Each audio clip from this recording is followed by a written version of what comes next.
And we're back. Episode 40 of The Horror Guys. I'm Kevin. I'm Brian, and we've got movies for you.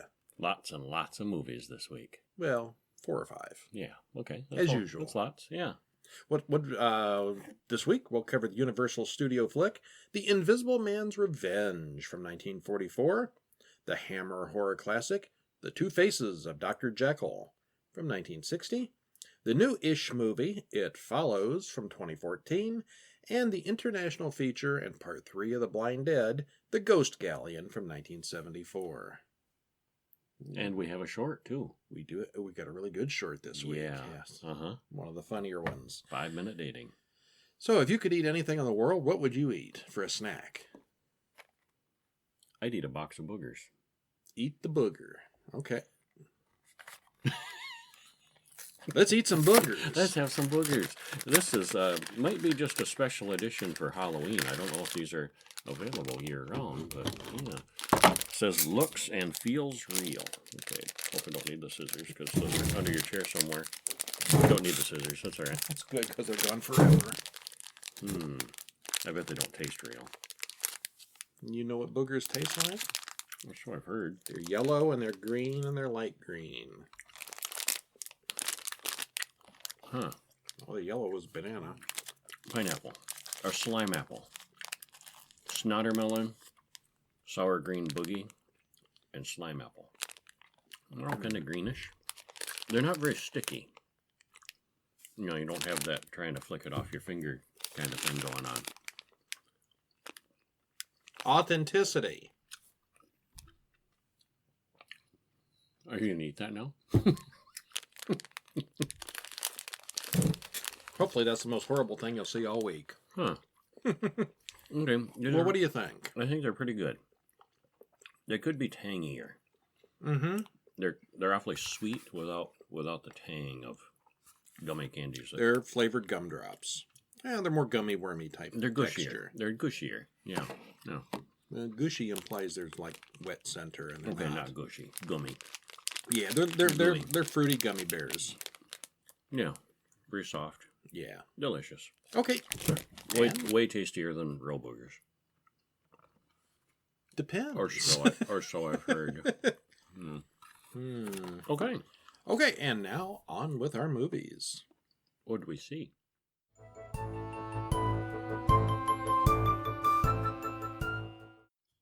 We didn't. It was Invisible. Oh. Once again, Mm-hmm. another Invisible movie. This one's The Invisible Man's Revenge from 1944. And this is the last Invisible Man Yep. series movie until 1951 when Abbott and Costello spoof it. Yeah. Abbott and Costello brought back everything as a sort of a second run at one point. Yeah. Directed by Ford Beebe, written by Bertram Milhauser, stars John Hall, Leon Errol, and John Carradine. Hour and 17 minutes. Have a link on the show notes to watch it or buy it. Mm-hmm. So, first thing, what do you think? You love it? You hate it? Where are you at? Kind of middle of the road on this one. A 6. I give it a 6. 6.5. Maybe a 5. Yeah. The special effects had improved. Keep getting better with each of them. The story was okay. I think the idea was kind of played out at this point. A little bit. Yeah. There's just so much terror you can have with an Invisible Man. And it wasn't that terrifying.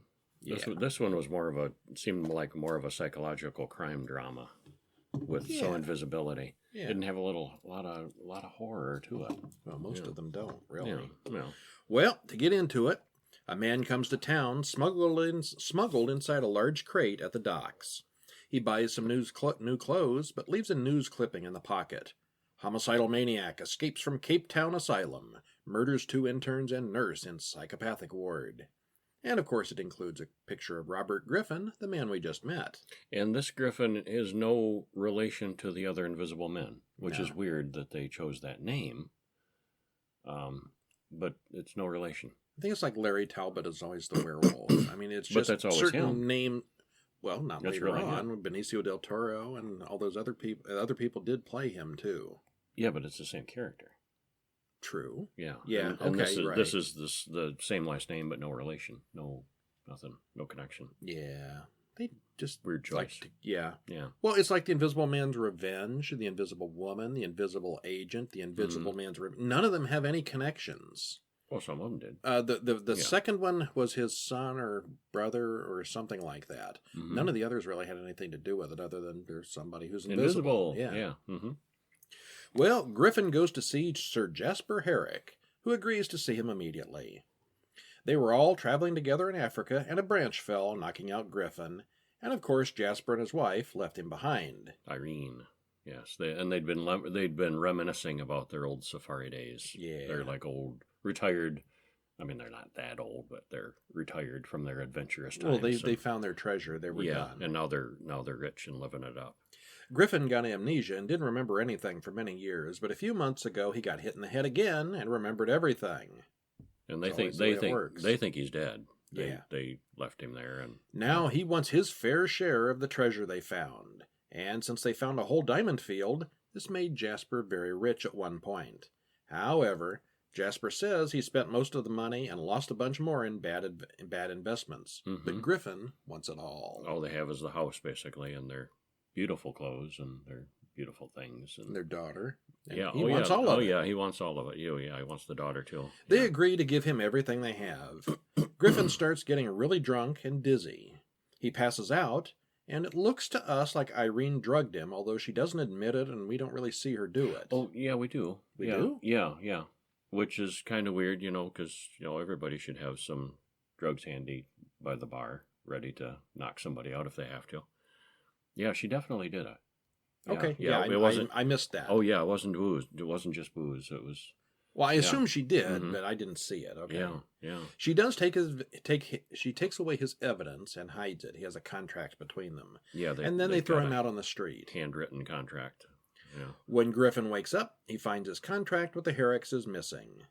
He makes a friend, Herbert, who tries to get a lawyer to fight the Herricks. But that doesn't last very long with no evidence. It doesn't work very well, no. What evidence you got? None. Get out. Yeah, go away. Yeah. On the road out of town, he meets up with Dr. Drury, who sympathizes with him.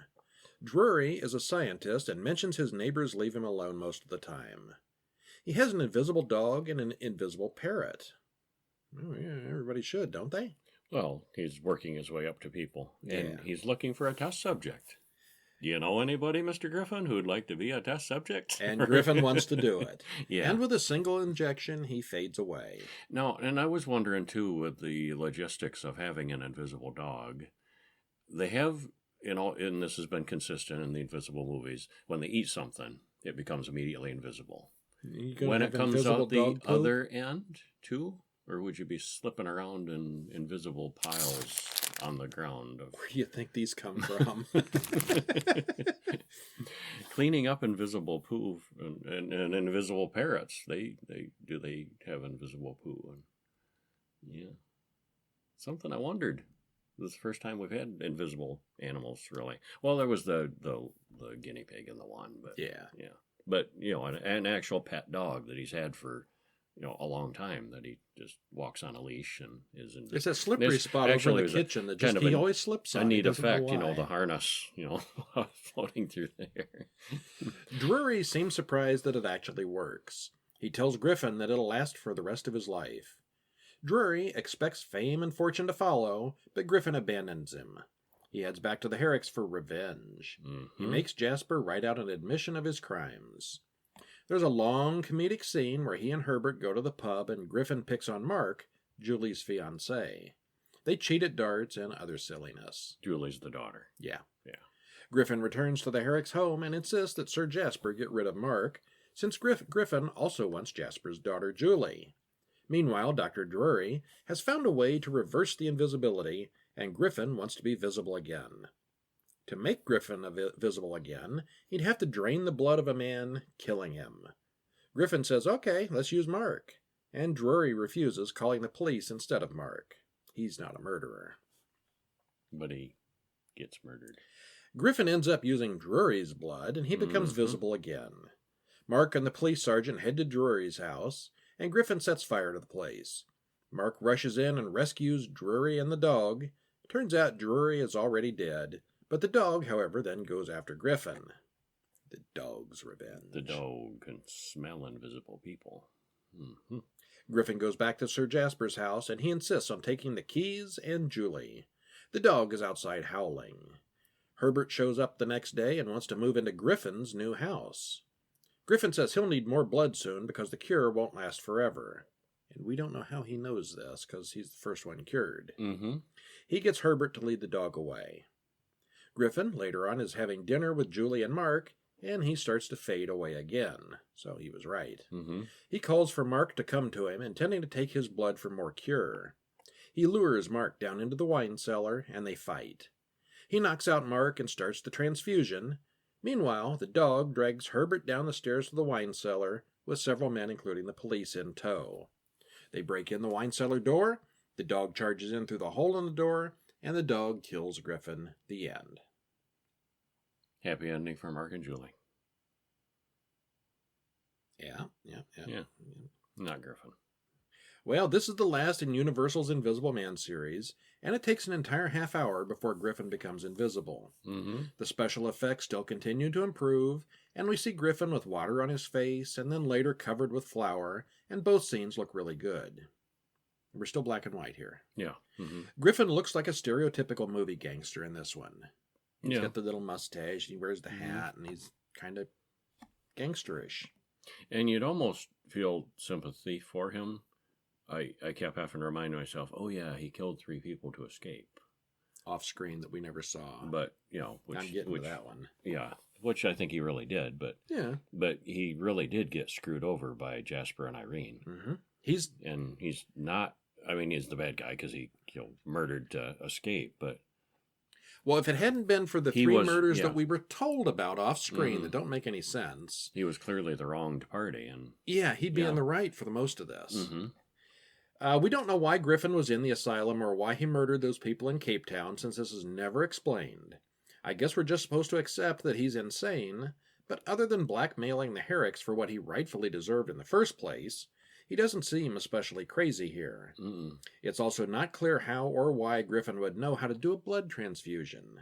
I'm pretty sure I couldn't do it without any training, and that would be using modern equipment. Mm-hmm. He's got this, it's a plunger kind of thing that you gotta... You've seen him in old movies before. It can't be easy. Apparently it is. It's way easier than it should be. Yeah.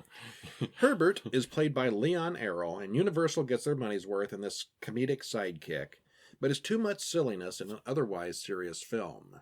Yeah, everything is played straight. Was pretty silly. Everything is played straight except for when he's on the screen, and then it's comedy time. Mm-hmm.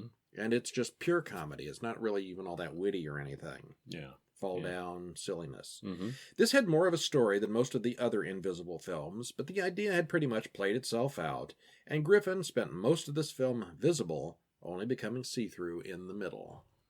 Yeah. Time to shut this franchise down. Yeah, I think it's done. Yeah. Yeah, I think they had enough. I had enough. Yeah. I don't know, I think the Invisible Agent, maybe the Invisible Woman was one too many.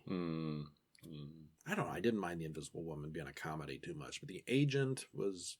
Yeah, suddenly he's a secret agent. Well, okay. That's all it takes is invisibility. Yeah.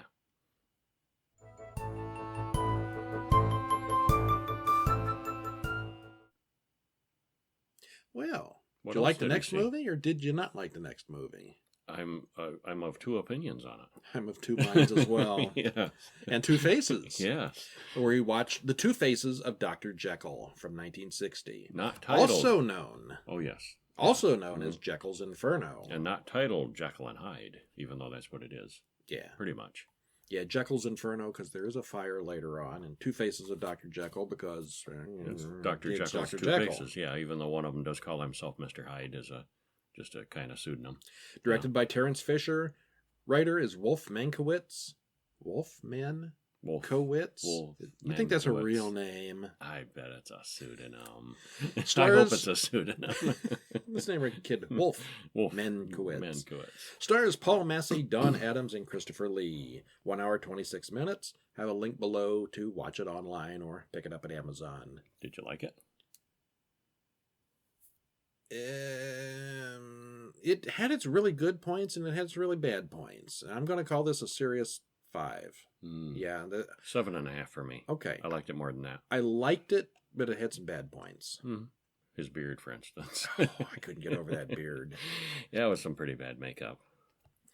I thought he looked like Charlton Heston with the beard on. You know, the Planet of the Apes beard? He kept Oh, looking like a that. little bit. And I think that beard may have been fake, too, in that movie. I bet it was. Yeah. Yeah.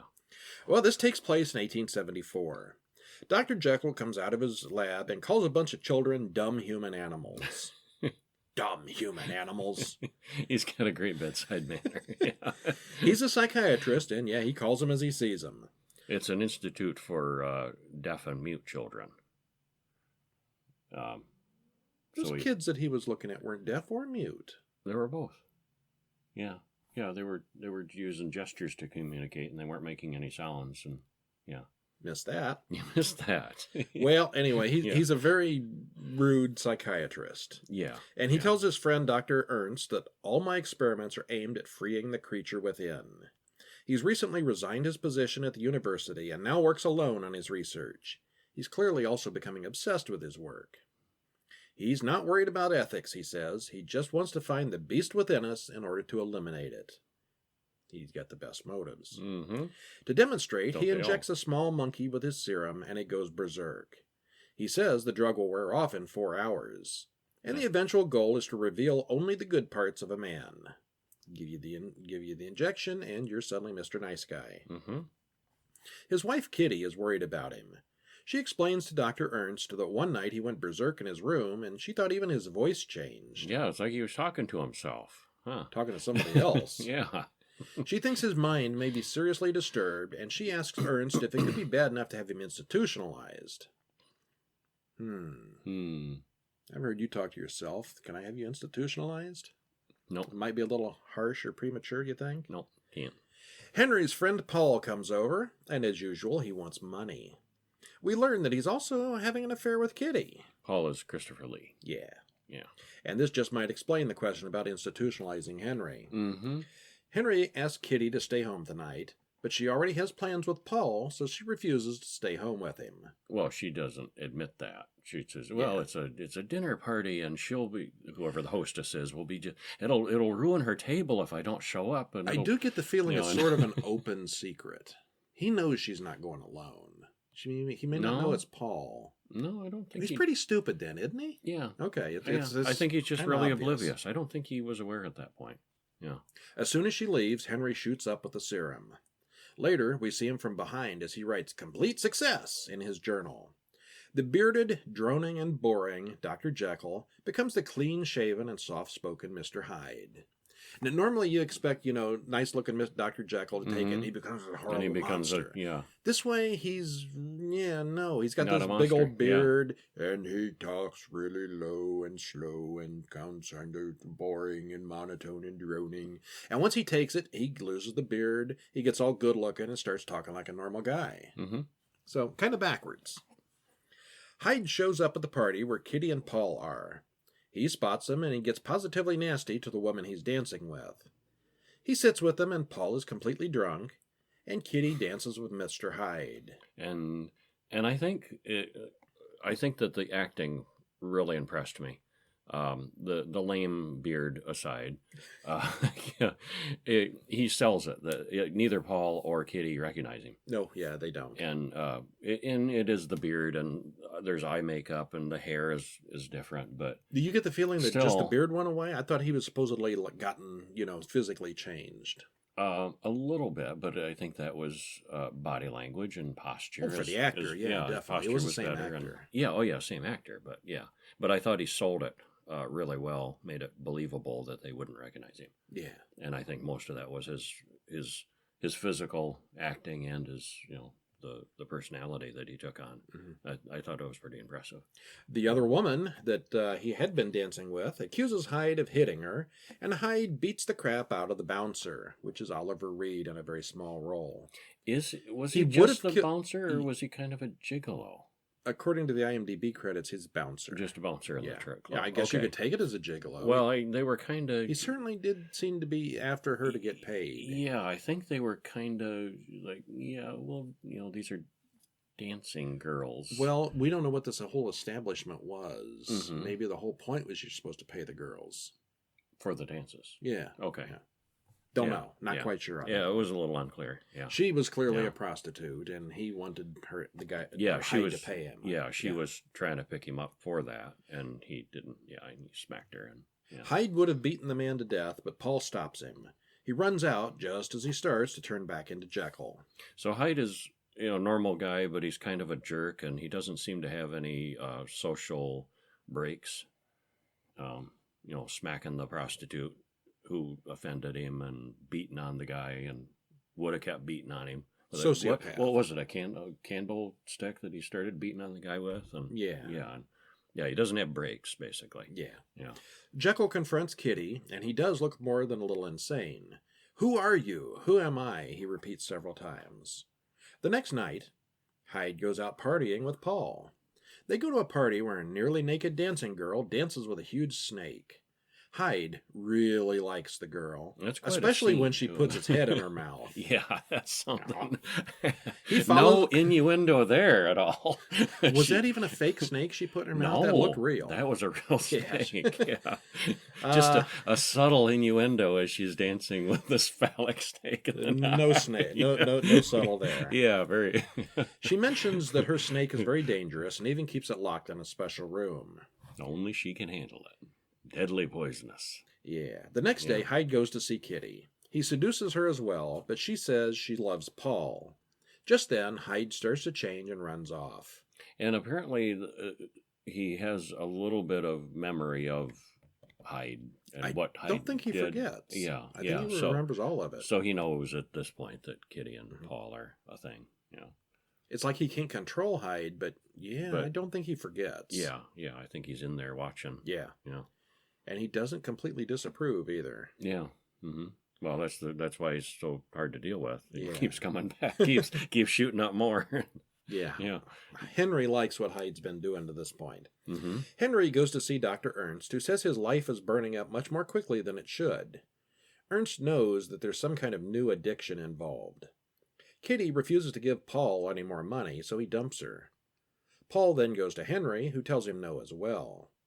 Jekyll changes his will to give Hyde everything if he suddenly vanishes. Mm-hmm. Seems like he'd rather not be Jekyll anymore. Mm-hmm.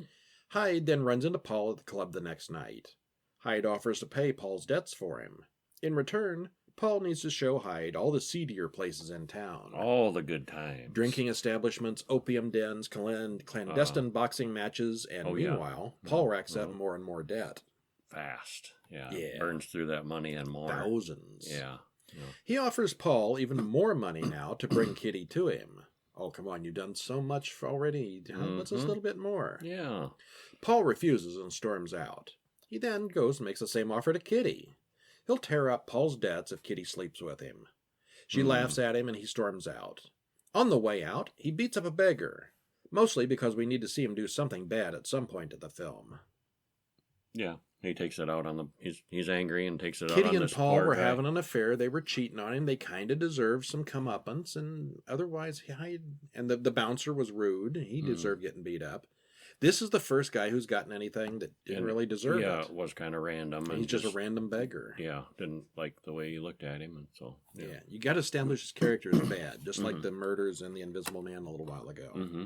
Yeah. Kitty then sends Henry a note saying she's leaving him.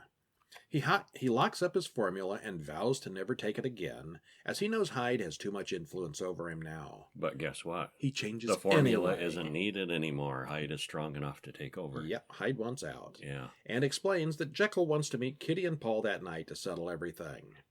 Hyde then locks Paul in the room with the dancer's killer snake, and then he rapes Kitty. That escalated quickly. Yeah, it did. Is it really rape? Because he's sort of her husband, and that was legal then. Legally, I don't think it would have been considered rape. Yeah. But it was. I mean, he forced her. The finer points of 19th century law. 1874 England. Yeah. Yeah. But I mean, it was clearly forced. Oh, yeah. She was. He does rape She her. was not not consensual, and she doesn't realize it's her husband. Yeah. Nobody does. Yeah. Kitty wakes up later and finds Paul's dead body. She suddenly gets dizzy and falls off the balcony through the glass ceiling ballroom to her death. And this scene was really bad, I thought.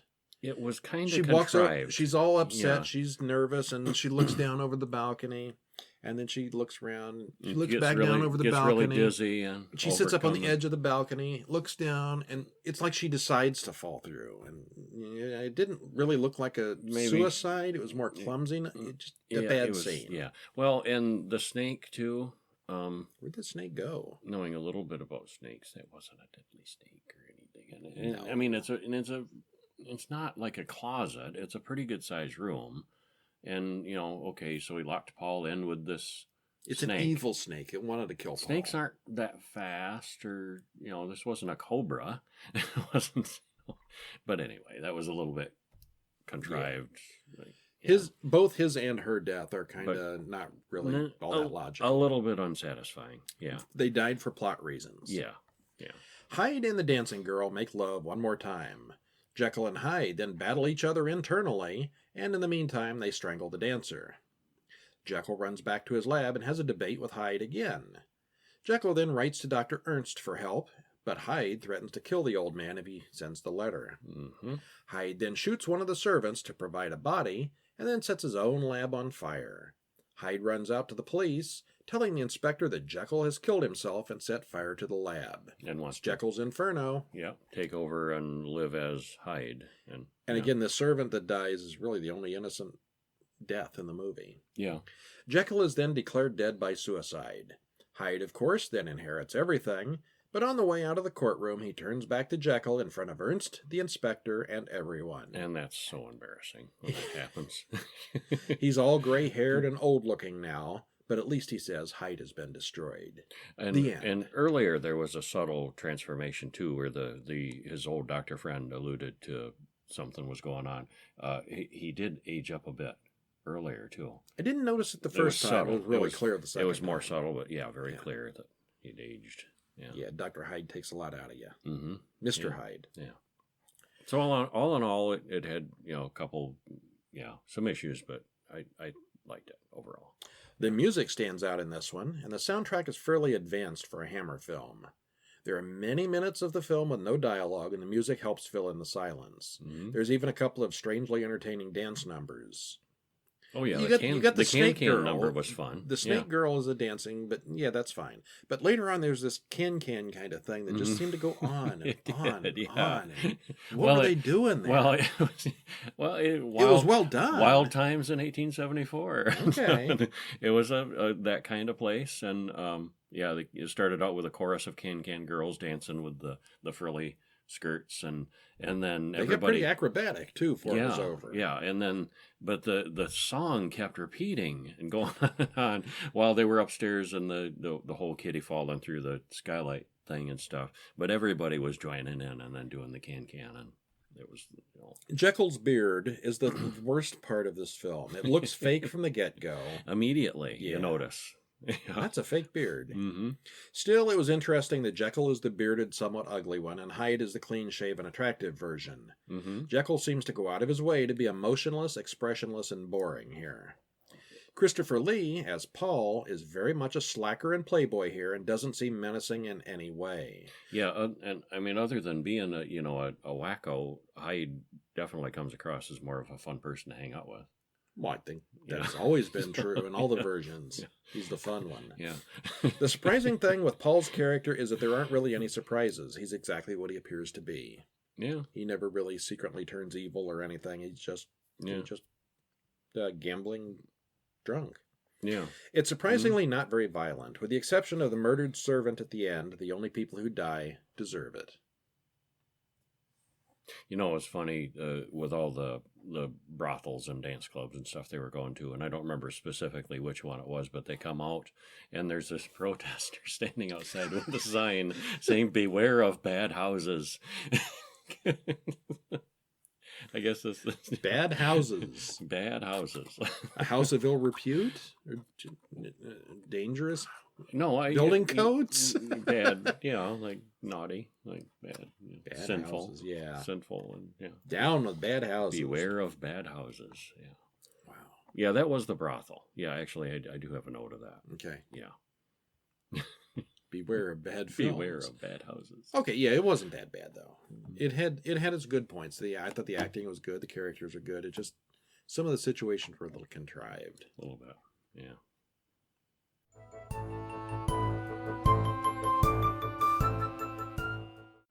Did we see any short films this week? We did. We saw one of my favorite short films of all the short films we've reviewed so far. This is my number one. I think it may be mine too. Yeah, one of the best ones this year. It was really awesome. This one's called 5 Minute Dating, and it's not new. It came out in 2016. We've got a link below for YouTube, so you can watch it there. You must check this one out. We insist. Well, this guy dressed as a silent horror villain with a monocle and top hat enters an auditorium. And he's just really well dressed. He's a little out of place. He's kind of anachronistic. Yeah. Looks like Jack the Ripper or maybe the Phantom of the Opera something kind of from late 1800s London, actually. Yeah. Yeah. But it's modern day. He enters this auditorium, and it's one of the speed dating groups. Mm-hmm. He's got a horribly deformed face, but otherwise seems gentle and soft spoken. Really good makeup. The dating begins, and we see him sit at one table after another with vain, shallow, or just plain crazy women who are all repulsed by him. And they all have different reactions. They're not all repulsed, but they all have different reactions. Poor. Yeah, I like that one. Yeah. Finally, he sits down with Sarah, a woman with a huge, disgusting, bleeding growth on her face. Also, will the two hit it off? Yeah. Will they? This one's really good. We're not telling. Yeah, this one's really good. Maybe one of the best we've seen all year. Lots of humor, good makeup, good acting, The makeup and costuming are perfect, and the acting is excellent as well. Mm-hmm. The story does not go where you expect, which is even better. Mm-hmm. 4 minutes long. Watch this one. It really is one of the best ones we've seen. Mm-hmm. 5 Minute Dating. I give this one an 11 out of 10. I did like it a lot. Turn the dial up to 11. Oh, and there's like no credits on it. It's by Deformed Lunchbox. It's the YouTube channel. The channel. I'm not sure who made it other than that. Yeah. So there we go. Mm-hmm. Link in the show notes. Yeah.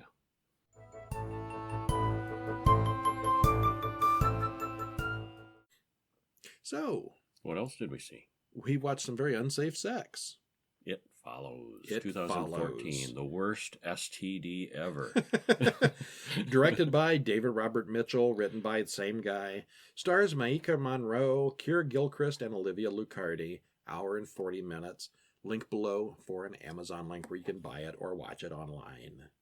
Did you like it? I did. I did very much. And this was kind of a low budget movie that they weren't expecting to be such a big hit. Mm-hmm. It was quite a big hit, and I can see why.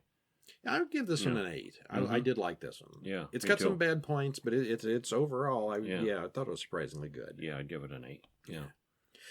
Starts out, a girl named Annie runs out of the house terrified. A few people ask if she's okay, but she refuses their help. She then runs down the street in her high heels. Then she suddenly turns around and runs back into the house. She gets in her car and drives off, terrified. She then drives to the lake. The next morning, her body is found, bent into a weird, oddly broken position. Mm-hmm. And we fade off, credits roll, and things change. Credits don't roll. There's no opening credits. There aren't? No. The credits are all at the end. Huh, that's weird. Mm-hmm. Yeah. They follow. Yeah. Mm-hmm. Okay, so this scene makes no sense. Why does she run out of the house? Why does she run back in for her keys? Until you know what's going on, and then if you watch it a second time, it makes perfect sense what she was doing. Yeah. Which we're not going to explain. You have to see that one. Yeah. Okay, so now we've moved to it somewhere else, and we've got completely different characters. This girl, Jay, goes on a date with her boyfriend, Hugh, and later that night, they have sex in the backseat of his car. Mm-hmm. Afterwards, he knocks her out and ties her to a chair in an abandoned building. Yeah. I thought you were supposed to knock them out before you have sex. No, he does it different. Didn't I read that in a Cosby book? He does that in a different order. Okay. Yeah. Well, they have consensual sex, and then he knocks her out and ties her up. He explains to her cryptically when she wakes up, "This thing is going to follow you. Someone gave it to me, and I passed it on to you. It could look like someone you know, or it could be a stranger in a crowd. It'll try to get close to you." They then look down and see a naked woman walking through the woods towards them. And he continues, "If it kills you, it'll come after me. Just pass it on to someone else as quickly as you can. Never go into a place with only one exit." It's It's very slow, but it's not dumb. But it's not dumb, yeah, is how he puts it, yeah. Then he drops her off back home in the middle of the street. Worst date ever. Yeah. Oh, and he's, I don't know, he has a theory, or is his theory later that it... Later. When it appears... That's all he said. I got it. That's okay, all in that's quotes literally there. all he says there at that. Okay, yeah. She then calls the police and goes to the hospital to get checked out. The next day in school, she starts seeing a strange old woman walking toward her slowly across the courtyard. No one else seems to see this old woman. Jay runs off. She's walking in a beeline right straight for her. Yeah. Mm-hmm. She tells her friends about what Hugh said, and they promise to help. They all have a sleepover for protection. The window in the kitchen breaks, and her friend goes to check it out. While he's gone, Jay sees the creepy woman again. When her friends intervene, she sees a super tall, creepy man walking behind them that no one else can see. Reminded me of the fireman from Twin Peaks. Yeah, a little tall bit. Guy with a white shirt. Yeah, a little bit. It's not the same actor, but mm-hmm. looks like him. Yeah. They track down Hugh's abandoned house and find noise-making traps inside all the windows and doors. They find a photo that leads them to Hugh's high school. Someone there might know his real name. And they find out his real name turns out to be Jeff. And the picture that they found was, which they don't know, was him and Annie. Yeah, the girl who died. The girl who died at the very beginning. Yeah. Jeff explains everything to the group. He doesn't seem to be too secretive about it. He's honest about all this. Mm-hmm. She needs to pass on the problem or it'll kill her and then come back to him. And he caught it he picked up some girl in a bar and they had a one-night stand. And at this point, if you stop and think about it, he gave it to Annie. It killed Annie and then started going back after him again. Mm-hmm. So you give it to someone without the rules, it's going to come back to you eventually anyhow. Yeah, because they're not going to know to... See, you'd want to tell them after the fact so that they know to keep running from it. Otherwise, As bad as knocking out your girlfriend and tying her to a chair and all that is, he kind of did what he had to do with the rules. Mm-hmm. There's no other way around it. Yeah. And of course, if it kills him, it would go back up the chain to that woman in the bar. So you're kind of protecting other people by passing it on as well. It's kind of a really interesting concept. Yeah, and it's passed on by sex. Yeah, it has to be sex. It has to be sex for some reason. They all go the worst sexual transmitted disease ever. They all go to stay at Greg's isolated beach house, and Greg gives Jay a gun. The walker then attacks Jay, but no one else sees anything. It's invisible, but not insubstantial, so Jay shoots it repeatedly and it falls down injured. The tall man then appears and beats on the door. Stay down. Yeah. Injuries only seem to be a temporary. Yeah. They lock it out, and the tall man beats on the window, and then they kick a hole in the door. The tall man can't fit through that, so the tall man becomes a short little boy. Mm-hmm. He's a shape changer. I read in the trivia, and I didn't count that many, but 11 different actors played the creature when it appears. You got the woman in the woods. You got the old woman at the school. You got the strange woman with bad teeth in the bedroom. Annie was the creature once. She appeared as we see the creature. Annie. Yeah. We see that naked man on the roof, which we haven't talked about yet. Mm-hmm. We see the tall man, the small boy, the friend who's a girl at the beach. Maybe the guy at the very final scene. Mm-hmm. Yeah, That's that was a different 9 guy. that I can remember. Yeah. Okay. Yeah. Probably as 11. Yeah. So the tall man beats on the door, Jay runs out the back, steals Greg's car, and promptly crashes it. She then wakes up in the hospital with a broken arm and a cast. And that scene on the beach was really cool. You can see the friend out in this inner tube in the water, and she's talking and saying, hey, come on out.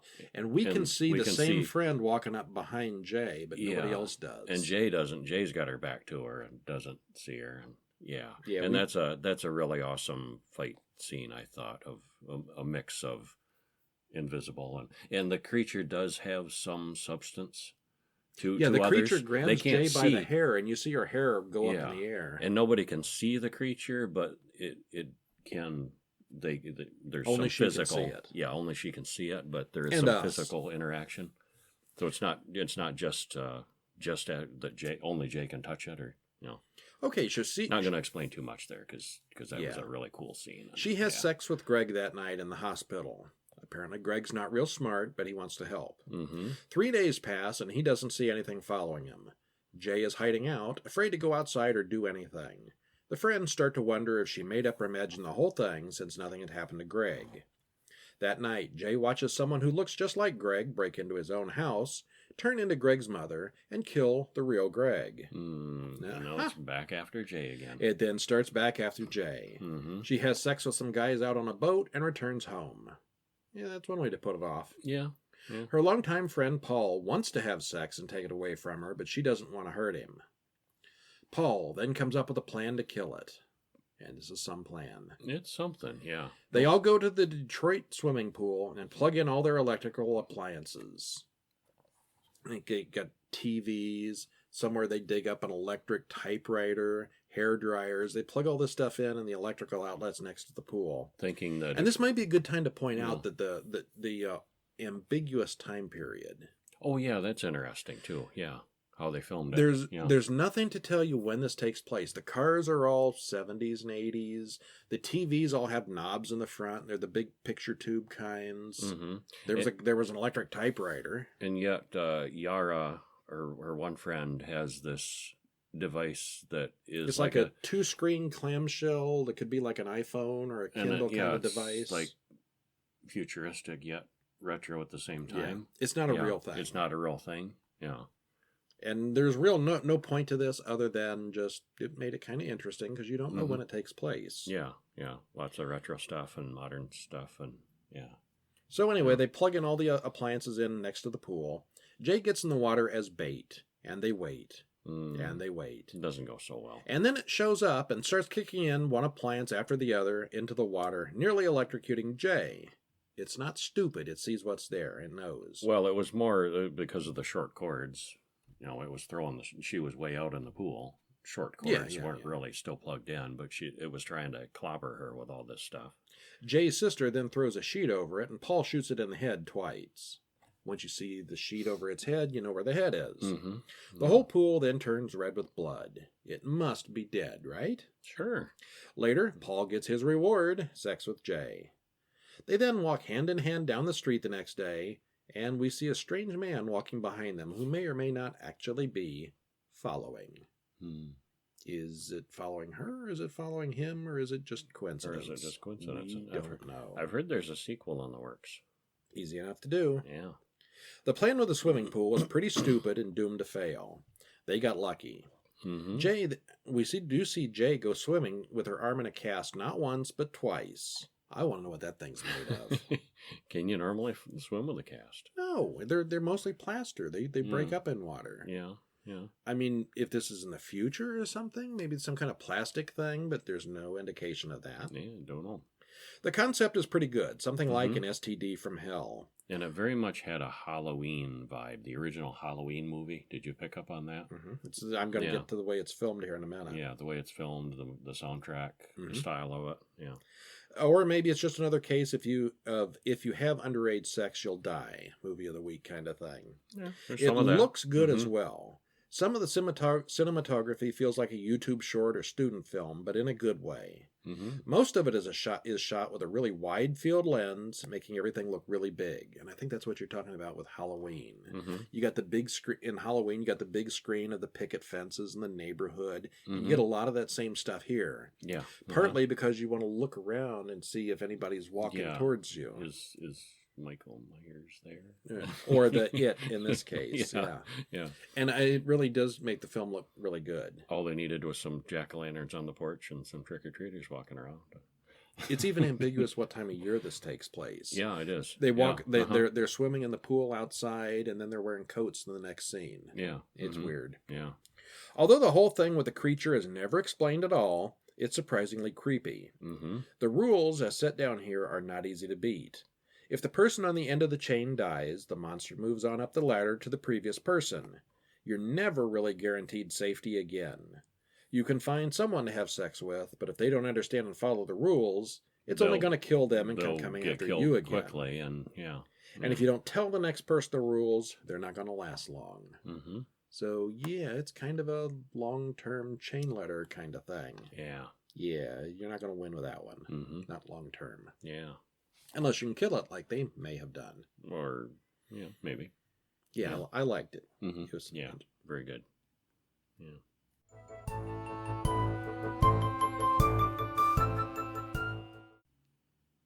So, last few weeks we've been watching The Tombs of the Blind Dead, followed by The Blind Dead,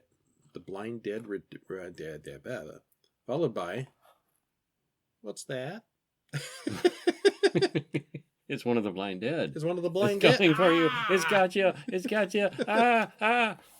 Okay, we had The Tombs of the Blind Dead, The Return of the Evil Dead, or The Return of the Blind Dead, and the third movie in the series is The Ghost Galleon, also known as Horror of the Zombies from 1974. They're back with their bony hands once again. Well, they are. He'll get you. Directed by Armando Di Osorio, written, same guy. Stars Maria Persci, Jack Taylor, and Barbara Ray. Hour and a half. Amazon link below to watch it or purchase it, whichever. And you like it? I did. I gradually liked them a little more each one. Maybe I just got more into them as that went along. You like the first one okay, the second one better, and the third one best so far? The third one the best so far, yeah. Okay, I think this is the weakest of the three. I liked the first one best, the second one second, and this one. But this one's on a galleon. You think they're getting better. I think they're getting worse. It's on a galleon, though. We'll see how this... One of us is going to lose out big on the next one. Okay, these films are getting kind of formulaic, as you'll see. Kathy's roommate, Noemi, goes to see Kathy's boss, Lillian, because she hasn't heard from her in days. Lillian says she's on special assignment and tells Noemi to be at the pier tomorrow morning to find out what the story is. They're modelists. This is modeling. Yeah, they're glamour models. The high glamour world. Yeah. Uh-huh. She meets Howard Tucker, a sporting goods magnate, and he explains that Kathy and Lorena are out on a boat in the middle of the ocean. Performing a stunt. Part of a publicity stunt, and they're out there alone and helpless. Well, how is this going to help his business? Because they're using his products or wearing his products. Did you see any of his products in that boat? Well, I don't know specifically what his products were. The boat's empty. But I don't. Yeah, somehow they were going to be rescued. Harebrained scheme. Yeah, it's a little harebrained, but they're out there in the middle staging a stranding, and they're going to get rescued, and there'll be a huge publicity thing that'll launch his new product line. Except there's a complication. Yeah, we see them, and it's a tiny little boat surrounded by fog. Suddenly, they see a huge galleon heading toward them. The galleon and the tiny motorboat collide. Lorena boards the ship, but no one else is on board. Doesn't seem to be, no. Tucker's goon, Sergio, takes Noemi prisoner, and she tries to escape. So we get the rape scene that now seems obligatory for the series. It does, yeah. Everyone has had one. Yeah.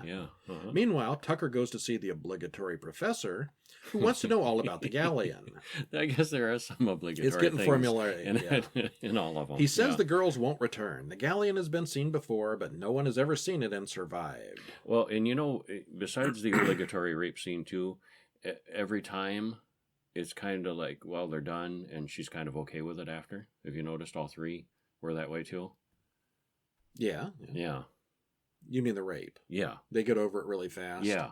It's just a plot point. It's not realistic. It is, but all three have been like that. It's a definite forced, she's not into it at all, and then they're done, and they're putting their clothes back on, and then she's like, well, it wasn't so bad, I guess, and they're still... I don't know what the culture of Spain in the 70s was like. Maybe that was a regular thing in there.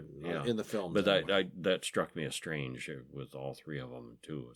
Wouldn't fly today. No. 70s there, who knows? Yeah, I don't know. Something we don't see gets Lorena during the night, and in the morning, Kathy's little boat is filling with water, so she goes aboard the galleon looking for Lorena. Mm-hmm. Tucker, Noemi, Lillian, the professor, and Sergio travel to the galleon on a yacht. And the professor has this theory of this ghost galleon that's out there that never appears on radar and only shows up to little ships that then vanish. And he's completely right, but nobody believes He's got this, data that he's collected, stories and everything. Yeah. So let's all go, all five of us, let's go out on the boat and see if we can find the galleon. And they do. On the galleon, the crates in the hold open, and guess what's inside? It's the Blind Dead Templars. Kathy has fallen asleep, and when she wakes up, she hears them. She finds them soon enough, and there's nowhere to run. They catch her and drop her in a hole. The yacht comes up beside the galleon, and the guys board it. The professor thinks they've entered another dimension entirely. Sergio starts back-talking to Howard almost immediately. Noemi smells a scarf that she finds, and we get the obligatory lesbian flashback scene involving her and Kathy. That's been in all three of these, too. Yeah, they do it. Girls who are more than good friends. Yeah. There are several long scenes of Noemi exploring the deserted ship alone. And it's a galleon. The whole group could have explored it together as a group in a few minutes, but they don't. Yeah, that was one point that I noticed. It's not that big. No. And they spent how many... At one point he asked, how many hours has it been? And it's been like 10 hours? Yeah. And they... This is not a huge cruise ship. It's so like, So let's all rest for the night. I mean, Yeah. it's perpetual night there. And then later in the night, they find she finds that hold that they didn't see before. And it's very obvious. Yeah. But anyway, yeah, that was kind of weird. You been how many hours? Like, it's not that big. Search the ship. It's a boat. It's a big boat, but it's just a little. It's not even, it's like one of those Columbus-sized boats, same kind of time period. Yeah, it's not that big. Yeah. She doesn't find Kathy, but she does find the dead. And then we get the slowest, most pathetic, most agonizingly drawn-out chase scene ever as she crawls away from them, desperately trying to get away, even though nothing whatsoever is wrong with her legs. But she's overcome with terror. What? And she just suddenly is paralyzed by fright. Mm-hmm. The professor notices that they've all been asleep for 14 hours. The four of them split up and search the ship. Now they search. Again. They find the treasure that was part of the cargo, and then the dead get up and attack immediately. The professor tries to do an exorcism, and they all retreat and go back where they came from until tomorrow night. Why was it they could do another exorcism? What did he forget? Some key ingredient. I forget what. I don't know. Yeah, for some reason they can't do it again. Yeah. They decide to throw the boxes with the dead inside overboard before they wake up again, but because they slept so long, they only have a half an hour to do it. Before long, the seafloor is littered with coffins. They then see the fog lift and the stars come out, and they try to swim to their yacht. The professor can't swim and stays behind. Sergio tries to carry a bag full of jewels and drowns. The demon skull on the ship activates and starts a fire. We never saw that skull before. Oh, we did. Yeah. But it didn't do anything. It didn't do anything. Well, it wasn't activated. Suddenly, it's a fiery skull. Yeah, it wasn't activated. The professor is overcome by smoke, and the ship burns up. Howard and Lillian then make it to shore, because their yacht is gone. Safe. We're safe. Where the dead also rise up out of the water, because the dead walked to shore. Oh. The end. Oh, yeah. That was a cool shot of the water rising out of the water and the water dripping out of their eye sockets. Yeah. The usual dead puppets. The mythology of the Templars is stretched pretty thinly now. In the first film, they rose from the dead and killed people hanging out in the monastery after dark. In the second, they got revenge 500 years later for their punishment. Now they're all just asleep on a ghost ship for some reason or other. Other than the cool costumes, makeup, and puppets, there's not much holding the three stories together. There's no indication that these zombies are even blind. Considering the lore of the first two stories, and the fact that these guys were said to be on their way back from the Orient, they wouldn't have been in the group that were blinded, so these particular zombies shouldn't be blind. These were different. Yeah, this was a different Night group. Templars, yes. Yeah, the first group went back to town and they abused and did bad things and they got their eyes put out. These guys learned all the bad stuff overseas and were heading back and died or something. Yeah. So, by putting the dead on a ship, they lose the ability to ride horses, which was one of the things that made the series unique. No horses on the ship. No dead horses. Yeah. The model ship in the bathtub was really crappy and looked even worse when it was on fire. Well, that was pretty lame. Yeah, it was pretty bad. It was so obviously a model on fire. You just know someone read the outline of the first movie and decided to replicate the success of the first movie by incorporating as many of the same scenes as possible here. The rape scene, the professor, the lesbian flashback are all directly from the first movie. The location shoots in the first one were a highlight, and I think they tried to replicate that here, but the old wooden ship set wasn't very interesting compared to the ruins of the first film. The story here is pretty stupid. Why any businessman would come up with this publicity scheme in the first place is beyond belief. And we did notice also that the rescue helicopter that was coming to rescue the 2 girls on the boat only has 1 empty seat. Yeah. I wondered how that was going to work.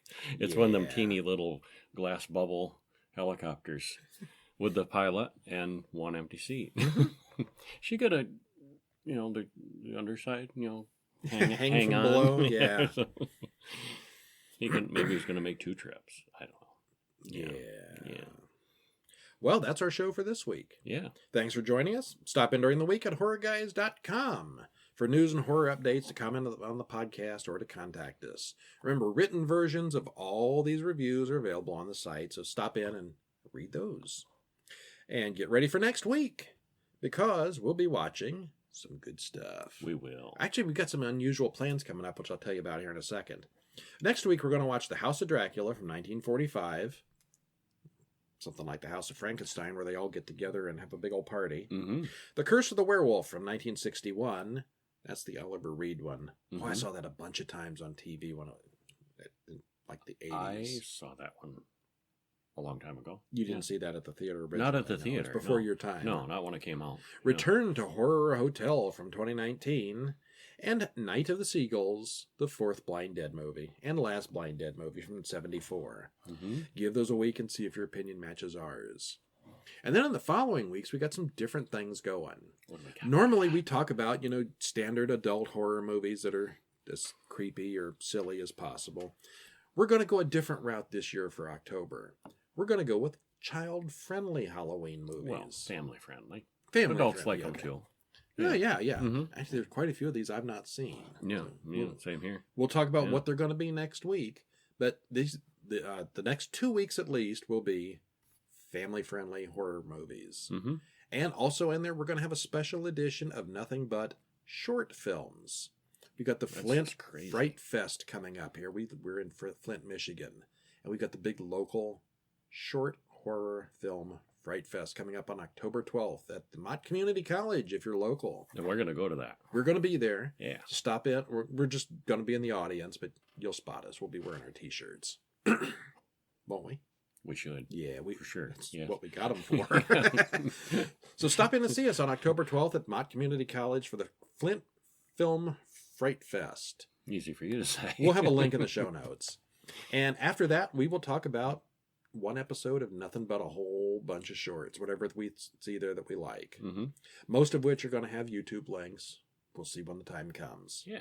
Meanwhile, I'm Brian. I'm Kevin. And we'll see you next week. Bye-bye. High five. I love these. Best dollar I've ever spent. They were at the dollar store. Can you believe these were only $1? See ya.